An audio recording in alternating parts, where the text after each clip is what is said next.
Assalamualaikum warahmatullahi wabarakatuh. Perkenalkan, nama saya Muhammad Ragil Haika Aklam dari Prodi Ilmu Komunikasi Reguler Pagi.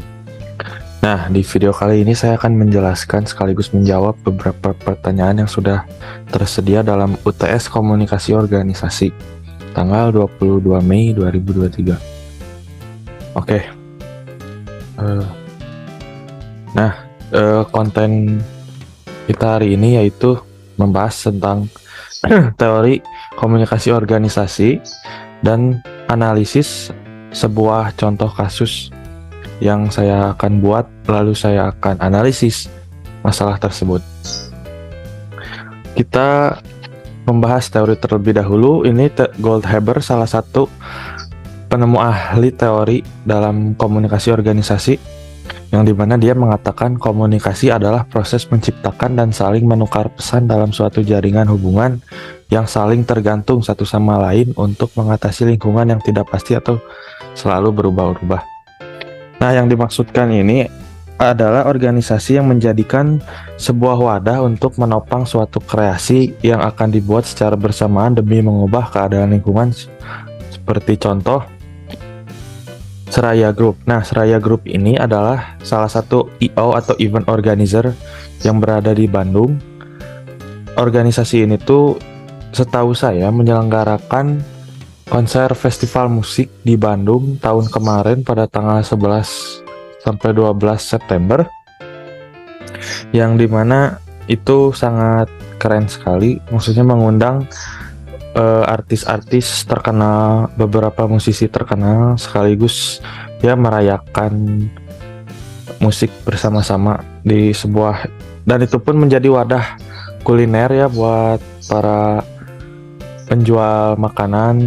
Seraya Group menopang atau memberikan wadah supaya bisa berdagang di event tersebut. Lalu nanti pada tanggal 28 Mei Seraya Group ini menghadirkan kembali Tahu-Tahu Festival Part 2, yang dimana ini berkolaborasi dengan salah satu komunitas kebersihan yang kita tahu itu Pandawara kalau nggak salah. Nah, di Tahu-Tahu Fest nanti Seraya Group atau Tahu-Tahu Fest bersama Pandawara ini berkolaborasi agar kita bisa menjaga lingkungan di saat event-event diselenggarakan. Contoh konser musik tuh kan, jikalau saat hujan itu tuh beres hujan tanahnya kotor banget, terus banyak sampah bertebaran. Nah, nanti karena berkolaborasi dengan Pandawara Group, maka nanti kita bareng-bareng gitu membersihkan sampah atau apa, supaya menyadarkan orang-orang di sekitar lingkungannya untuk selalu menjaga kebersihan.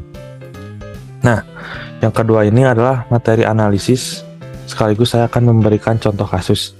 Ada sebuah organisasi baru yang kita sebut ABC lah. Organisasi ini ditujukan untuk menyelenggarakan event-event, sama halnya seperti Seraya Group yang kita bahas tadi. Sebagai contoh, konser musik dan festival makanan. Nah, walaupun ini organisasi baru, pemimpin dari organisasi tersebut mengambil tindakan cepat untuk mengadakan konser musik pada tanggal 12 November. Beberapa line up atau bintang tamu sudah dimunculkan di akun Instagramnya.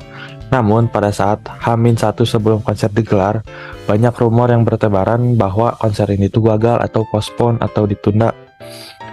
Dan pada akhirnya konser tersebut memang benar adanya penundaan atau kegagalan dalam penyelenggaraan, entah itu panitianya atau apanya. Nah, pertanyaannya, apa sih penyebab konser itu yang menghasilkan rumor sebuah bahwasanya akan ditunda, gagal, atau diselenggarakan? Dan yang pertanyaan kedua, apa saran dan rekomendasi supaya organisasi tersebut bisa memperbaiki semua masalah? Untuk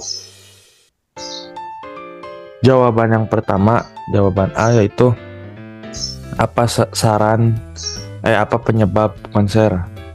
Nah, mungkin yang pertama, kurangnya komunikasi antar panitia event dengan manajemen bintang tamunya gitu. Misalkan kalau kita let's say undang Hindia deh buat ke konser, tapi kita belum mengkontak si manajemen dari Hindia itu, tapi event organizernya sudah membuat bewara di Instagramnya bahwa si Hindia itu akan datang. Nah, itu kesalahan fatal karena kita belum tahu nih persetujuan antara manajemen dan event panitianya itu apa. Jadi ada miskomunikasi di sini yang mengakibatkan festival itu gagal diselenggarakan gitu.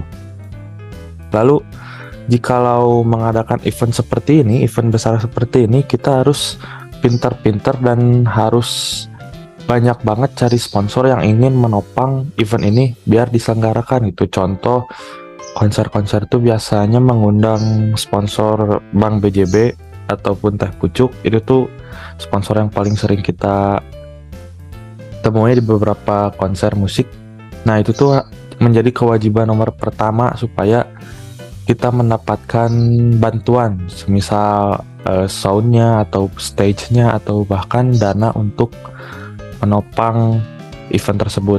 Lalu yang terakhir mungkin jikalau menyelenggarakan event-event seperti itu kita butuh waktu maintenance yang cukup lama karena tidak semudah yang kita bayangkan ya mengundang musisi-musisi besar saat ini. Lalu mencari sponsor juga agak susah jika kita tuh tidak punya istilahnya orang dalam gitu kan.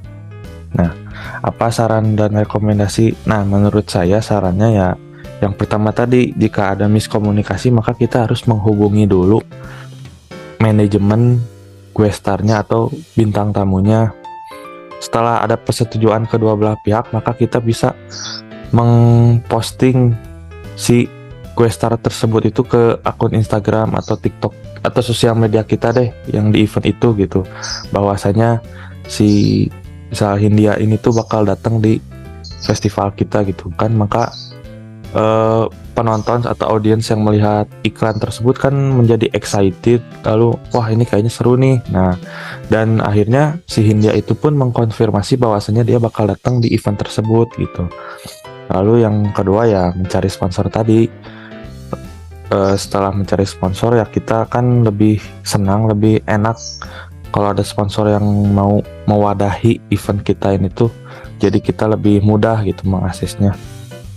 Dan yang terakhir ya kita harus memaintenance waktu dan juga festival ini kapan bisa diselenggarakan. Kita harus memprediksi apa saja masalah-masalah yang akan terjadi bila nanti event ini tuh diselenggarakan.